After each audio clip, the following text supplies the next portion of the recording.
Hey agents, thanks for tuning into this video. With this one, I set out to make a bleed damage build. That is not an Eclipse, like a 4-piece Eclipse, a Vile Mask and Golem, which is not that, or not using any Empress at all. It's actually a bit of a forgotten gear set or build that has been done to death probably. But seeing as I don't have anything to do, I was retrenched from my work basically 3 weeks ago. I was retrenched, so seeing as I have a lot of time, why not? That's why I'm experimenting with these builds. So let me show you this one. This one is using Ongoing Directive, 4-piece with a Fenris chest, and there's a Siska. We want to say Siska or Cheska, it doesn't really matter how you want to say it. It's a chest. I'm saying Siska, so Siska glove, and yeah, I'm using the explosive C command. Like I said, I want to do bleed status effect. So okay, so let me just, while I am at the C command, let me just show you the cooldown. There's 31.8 seconds. There's the L. There's the damage 1.278. And there's my blast radius 4 meters, bleed damage 70,000, bleed duration 11.6. I'm not mentioning PvP because I don't PvP really. It's a bit crappy. That's why I don't bother with it. So that's the explosive C command. There you can straight out there you can see the bleed damage per tick is 70,000 and duration 11 seconds over there. And like I said, it's bleed, so obviously I would use a stinger hive as well. So there's my duration, the range, there's my damage 305,000. There's my bleed damage is 67,192. Also again 11.6 is my duration. So set out to have the duration and the bleed damage, not the actual skill damage, but the bleed damage I wanted as much as possible.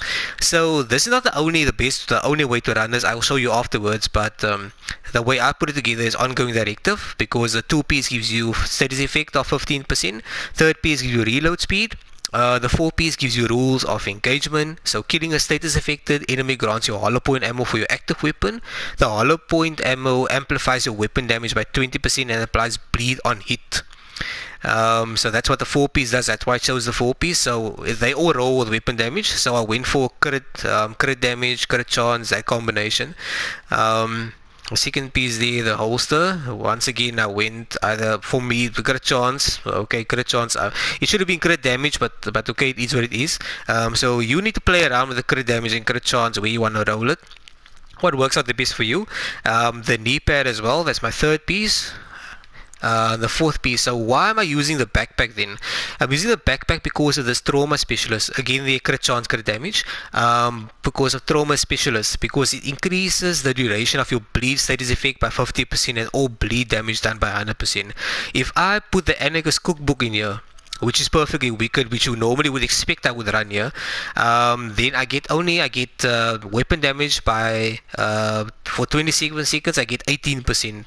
So how much am I really benefiting? Because then I'm getting weapon damage of 18%, and on the piece already I have 13.2. So I'm not gonna miss that 4.8. I'm not gonna miss the 4.8 weapon damage that I'm gonna get, but I'm missing out on anyway, because that's the Ongoing Directive is the red piece. So that's why I'm not. So that is why, before any comments, that's why I don't use perfectly wicked on here. That's why I chose what I did. Because if I put the golem piece here, then that bleed damage literally goes down by half. Let me just do that. It goes down by half. You see there it goes down to 46,000 and 43,000. Put it back on. 70. So I was looking for the bleed ticks. So that's the point of this build, the bleed ticks.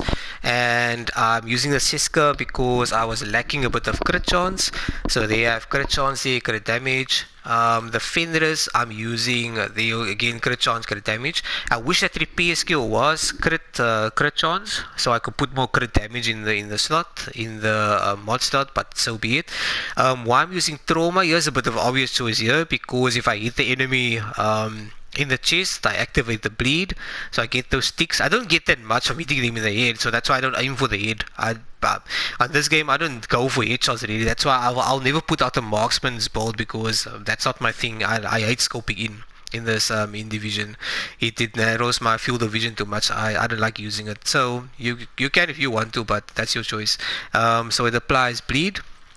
So you apply the bleed, you kill them, get your hollow points, your hollow point ammo. That's how you go on. Why I'm using the Scorpio, because this is a status build really.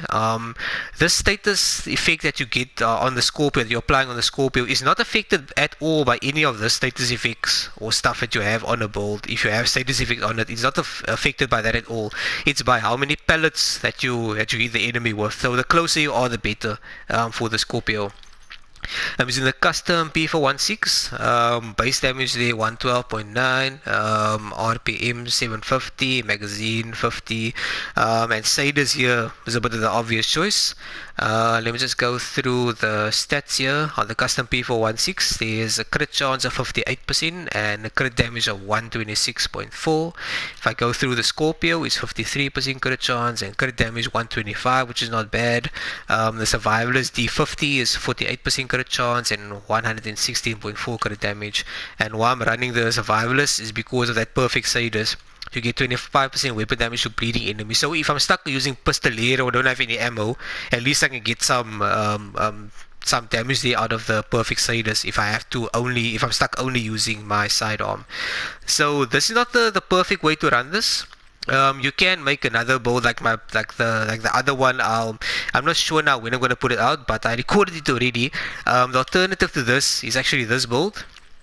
I made a video on it already. It's actually this one here, because if you actually use the Air C command on this build with 3-piece Empress, the Golem, and the 2-piece Eclipse, the bleed damage you get is actually more. It's about 77,000 bleed damage. So get about 7,000 more. So it'll push the bleed damage on the Stinger over 70,000 as well. So that's the alternative way to run it. But that's an all yellow build. This one is this is an all red build with status with a bleed in it. So you're welcome to try it. Let me know what you think of it. And I already told you why I'm not using Wicked on it, or Perfectly Wicked. Why I'm not doing that, because I wanted to make a weapon damage build with the bleed ticks, that are very powerful, very strong. You won't get the most damage stats out of it, but if you're bored of your 3-piece Providence or your 3-piece Circle of builds or your Hunter's Fury builds, just give this one a shot, and maybe you can have some fun with it as well. Or maybe you have this build already but you forgot that you have it in your stash. So take it out and use it and have fun, guys. See you in the next one.